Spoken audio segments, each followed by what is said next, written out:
नमस्कार सम्पूर्ण दर्शकवृन्दलाई म अर्पण राई सोना द क्रोनिकल च्यानलको तर्फबाट हजुर समक्ष केही जानकारी लिएर सधैँझै उपस्थित भइसकेकी छु।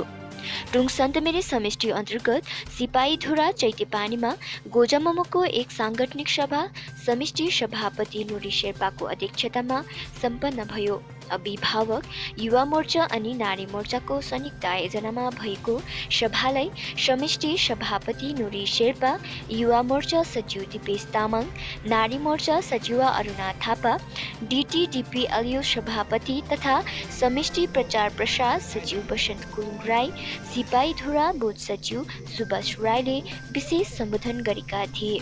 सभामा GTSA तथा समष्टि प्रमुख सल्लाहकार सञ्जय थापा अनि फुर्वा रुम्बा, युवा मोर्चा सभापति उर्गेन घिसिङ, नारी मोर्चा खरसाङ महकुमा समिति सदस्य शारदा छेत्री, समष्टि नारी मोर्चा सभापति वन्दना रावत, समष्टि नारी मोर्चा सहसचिव सुषम राई, प्रचार प्रसार सचिवा सुनिका प्रधान अनि जिना तामाङ, नारी मोर्चा राधिका नेपाल, साङ्मु भुटिया आजी, चन्दकला छेत्री, पासाङडोमा शेर्पा, बसन्त विश्वकर्मा लगायत स्थानीय प्रतिनिधिहरूको विशेष उपस्थिति रहेको थियो।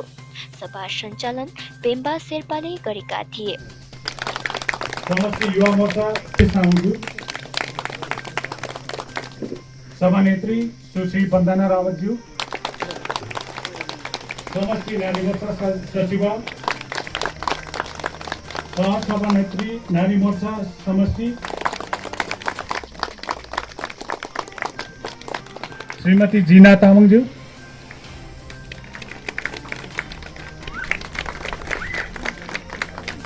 र यसरी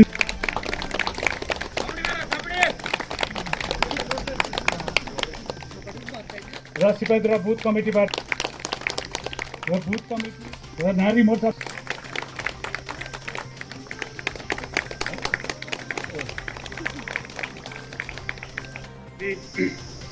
आज हाम्रो यो शाखा समितिको सभामा हाम्रा समस्त अग्रपन्थीका भातृ सङ्गठन सभाका हाम्रा प्रतिनिधिहरूलाई न्यानो अभिवादनमा स्वागत जनाउँछु र स्वागत आजको विशेष विषयवस्तुमा उहाँहरूलाई पनि म अलिकति प्रकाश दिन्छु। आजको सभा आयोजन गर्यौँ। सभा गर्नुपर्ने मुख्य कारण चाहिँ के थियो भन्दाखेरि हामीले अनुभव गरेका र अहिलेका वर्तमान मञ्चबाटै भन्छौँ र हुन्छ गाउँघरमा कहीँ कतै अब त्यस्तो हामीलाई मन नपराउने र हेर्नुहोस् व्यक्तिगत हिसाबले सङ्गठन गर्नु चाहिँ त्यो एउटा आरिस, हामी त नेपालीमा सिधा भन्छ आरिस गरेको हो र यो झन्डा हेरेर तपाईँहरूले कार्य गरिदिनुहोस्, यसको कर्म हेरेर तपाईँले कार्य गरिदिनुहोस्, यो झन्डाले गरेको काम हेरेर तपाईँले साथ दिनुहोस्, व्यक्तिलाई हेरेर होइन। व्यक्तिमा गल्ती हुन्छ, कहीँ कता कसैलाई भनिदिइहाल्यो भने हामी त पातले बस जान्छौँ, अब त सजिलो छ फेरि अहिले बुढो आउँदैछ अरे भनेर गाउँघरमा कतिपय दाजुभाइहरूले त्यस्तो एउटा आतङ्क मचाएर अलिकति हामीलाई हेर्नुहोस्। विमल गुरुङ अस्ति नै अध्यक्षले भनिदिइसकेको थियो, विमल गुरुङ पनि हाम्रो फ्याक्टर होइन, किनभने उहाँ पनि त हामीलाई जुन चाहिँ लालसाना लायो आज उहाँ पनि त बङ्गालसँगै मिल्छु अब चाहिँ हुँदैन रहेछ भनेर उहाँले बुझ्यो। 3.5 वर्ष अगाडि विनय तामाङ र अनि थापाज्यूले जुन बुझ्यो आज आएर विमल गुरुङले बुझ्दैछ, यो त हामी त एकदमै खुसी पो छौँ त। उहाँ आउँछ भने एकदम वेलकम छ, किनभने अब आएर हामीसँग साथ मिलेर काम गर्नु। 12:30 पनि हुन लाग्यो, 10 बजी भनेर डाकिएको सभामा तपाईँहरू यसरी समयमै उपस्थित हुनुभयो र हामी अलिक ढिलो भयौँ, त्यसमा क्षमा पनि चाहन्छौँ। विशेष गरेर सङ्गठनकै कुरा गर्नुपर्दा यहाँ अघि नै विमल गुरुङ आउँछ अरे भनेर पूर्व वक्ताले दुईजना वक्ताले भनिसक्नुभयो, तर म चाहिँ विमल गुरुङ आउँछ अरे भन्दिनँ, किनभने घरिघरि विमल गुरुङ आउँछ अरे भन्नाले यस्तो भन्दैछ अरे भन्यो भने विमल गुरुङको पक्षको मान्छेले विमल गुरुङ आउँदा त यिनीहरूको त मन त काम्दै रहेछ त भन्ने पनि मैले सुनेको छु। किनभने विमल गुरुङ एउटा मान्छे आउँदा हामीलाई केही फरक पर्दैन। किन पर्दैन भने हामी नारी हौँ र हामीलाई हाम्रो सङ्गठन कसरी जोगाएर राख्नुपर्छ, आफ्नो गाउँघरको विकासलाई हेरेर हामीले सङ्गठन गर्नुपर्छ भन्ने हामीलाई सबै कुरा थाहा छ। भनौँ भने नारीलाई सङ्गठन यसरी गर्नुपर्छ भनेर सिकाइरहनु पर्दैन। हामी नारी मात्र आफ्नो परिवार चलाउने नारीहरू हौँ। त्यसै कारणले गर्दा चाहे विमल आओस्, चाहे विमलको भाइ आओस्, चाहे विमलको बाजे आओस्, हामी नारीलाई फरक पर्दैन। त्यसरी नै युथ र प्यारेन्ट्सलाई पनि फरक पर्नु हुँदैन। किनभने हामी आफै बलियो छौँ त, हाम्रो सङ्गठन बलियो छौँ त। नाथे विमल गुरुङ आउँछ भन्दामा हामी किन अहिले विमल गुरुङ आउँछ अरे फल्ना पातले बस जान्छ अरे, जाने जाँदै गर्छ, आउने आउँदै गर्छ। तर आफ्नो सङ्गठन चाहिँ हामीले बलियो राख्नुपर्छ। सङ्गठन कसरी बलियो आफ्नो गाउँघरको लागि अधिकार आफै खोज्नु सक्नुपर्छ, अरूको आडमा होइन। तर तपाईँहरूले आफ्नो गाउँमा के कमी छ, अब के बनाउनुपर्छ, के विकास गर्नुपर्छ, त्यो कुरालाई नारीहरूले आफ्नो अधिकार आफूले खोज्नु सक्नुपर्छ। र तपाईँहरू सबैजना जति पनि यहाँ उपस्थित हुनुहुन्छ मैले देख्दैछु, तपाईँहरू एकदमै आफ्नो मनले, आफ्नो सोचले, आफ्नो एकदम झन्डालाई माया गरेर आउनुभएको हो तपाईँहरू। किनभने जति धेरै मान्छे छ त्यो सभा सफल भयो भन्ने गर्छ, तर होइन। धेरैले नहेरेर थोरैले हेर्नुपर्छ। थोरै त तर एकदमै सत्य तपाईँहरू एकदम आफ्नो झन्डालाई माया गरेर आउनु भएको छ नि त यहाँ। त्यो कारणले गर्दा मैले भन्दै थिएँ विकासको कुरामै नारीहरूलाई तपाईँहरूले आफ्नो गाउँमा अहिले भर्खरै भन्नुहुन्छ त्यो कम्युनिटी हलको कुराहरू हो। त्यो कम्युनिटी हलको कुरालाई तपाईँले अब मध्यनजर दिनुहोस्। तपाईँको गाउँमै तपाईँको अध्यक्ष हुनुहुन्छ, उहाँलाई तपाईँहरूले अब तपाईँहरूको गाउँको अधिकार उहाँसँग झिझाउनुहोस्। तपाईँहरूले हाम्रो गाउँमा यो हुनुपर्छ, यो तपाईँले गरिदिनु सक्नुपर्छ र गर्नुपर्छ भन्ने कुराहरूलाई तपाईँहरूले उहाँसँग चाहिँ कुराहरू राख्नुहोस्। त्यसमा अब तपाईँहरूले कुरा राख्दा नारीहरूलाई हाम्रो समष्टिको नारीको आवश्यकता पर्छ भने तपाईँहरूले जुनै टाइम पनि बनाउनुहुन्छ नि हामी आइदिएको हुन्छौँ। र अरू त होइन, अब अघि नै भनिहालेँ है, अब हामी चोर बाटो होइन, अब चाहिँ लामो बाटो हिँड्नुपर्छ। पर्छन् त्यस 8वटा गाउँ शाखाभित्रका सबैभन्दा मजबुत शाखा भन्दैछु म आजदेखि। यस चैतेपानी शाखाद्वारा आयोजित आजको यो सभाका सभाध्यक्षसँग अनुमति लिँदै साथै मञ्चमा आसीन सम्पूर्णलाई एकमुष्टमा सम्बोधन तथा तपाईँहरू समक्ष मेरो एउटा सानो विचार पोख्न गइरहेछु। र हामीले सोच्दै थियौँ साँच्चै नै अब हामीले हाम्रो पार्टी साङ्गठनिक विस्तार गर्नुपर्छ भनेर सोचेर हामीले मनमा मात्रै के लिएका थियौँ। आज अचानक तपाईँहरू चैतेपानी शाखाका सम्पूर्ण जनताले भनौँ न यो कदम चालिदिनु भएकोमा तपाईँहरू यस कुरामा सर्वप्रथम प्रथमै हुनुभएकोमा तपाईँहरूलाई एक त बधाईको पात्र हुनुहुन्छ। र अनि अर्को कुरा हामीले हाम्रो बुथ लेभल कमिटीभित्र सायद तपाईँहरूलाई पनि थाहा छैन कतिवटा गाउँ पर्छ के पर्छ भनेर। र बुथ लेभलभित्र हामी सबैभन्दा पहिला पर्ने चैतेपानी हो, सिपाहीधुरा पर्छ, डाँडा गाउँ पर्छ, आनन्द गाउँ पर्छ, भोटे बस्ती पर्छ, फाजी पनि पर्छ, अनि डाँडा गाउँ बड डाँडा र भोटे बस्ती डाँडा गाउँ दुईवटा पर्छ, जम्मा 8वटा गाउँ शाखाहरू पर्छ। र यी 8वटा गाउँ शाखाहरू परे तापनि आजसम्म हामी माझ राम्रोसँगले जोगाजोग हुन सकेको छैन। हामीले अहिलेसम्म पनि हाम्रा युथका हाम्रा सेक्रेटरी भाइहरूलाई सम्म चिन्न सकेको छैनौँ राम्रोसँगले। यो सबै हाम्रो बुथको कमजोरी नै हो। र अब उपरान्त साङ्गठनिक हाम्रो जुन चाहिँ पार्टीलाई मजबुत बनाउनलाई अब हामी सबै एकमुष्टमा अगाडि बढ्नुपर्छ। र यसै क्रममा भन्नुपर्दाखेरि जुन चाहिँ अहिले हाम्रो जुन चाहिँ नयाँ जुन चाहिँ कुरा अहिले चल्दैछ पातो जो चाहिँ विमल गुरुङ आउनु हुँदैछ हरेमा मात्रै हामीले अहिलेसम्म सुनिरहेका छौँ।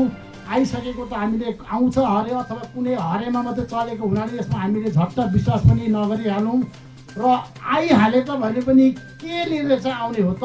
यदि उहाँले गोर्खाल्यान्ड नै लिएर आउने हो भनेदेखि त हामी पनि स्वागत गर्नलाई तयारी छौँ। तर उहाँ के ताकेर आउनु हुँदैछ भन्ने चाहिँ हामीले सोच्नुपर्छ। उहाँले जुन चाहिँ चिज चाहिँ ताकेर आउनु हुँदैछ त्यो चाहिँ जिटिएकै चौकी ताकेर चाहिँ आउनु हुँदैछ। त्यस कारणले गर्दाखेरि जिटिएको चौकीभित्र त हाम्रा प्रतिनिधिहरू अलरेडी छन्, जसले हामीलाई धेरै धेरै धेरै माया गरेर राखेका छन्। र हामीसँग यस्ता नेताहरू छन् जसले चाहिँ हामीलाई यति धेरै काखी चेप्ने नेता हुँदै अर्को जो नेता जो योभन्दा अगाडिको नेता जसले हामीलाई पेट पुछाएर लाउँदैन थियो, जसले हामीले चिन्दैन पनि थियो। तर आज हेर्नुहोस् हामी नयाँ हाम्रा अघिल्लो वक्ताले भने जस्तै नयाँ बजार हाम्रो अनित सरकोमा जाउँ, तपाईँ कुन गाउँबाट आउनुहुन्छ एसी बजार यसले आउनुहोस्। तर योभन्दा अगाडि पनि हामी त्यसरी नै विमल गुरुङ उहाँलाई पनि हामीले कम्युनिटीहरूको लागि भेट्नु जाँदा न कुकुर आए न बिरालो आए जस्तै हामीलाई व्यवहार गरेर अलिक ध्यान दिनुपर्छ। छैन साथै आजको यो अचानक बोल्नु पर्दा अब कतिपय कुराहरू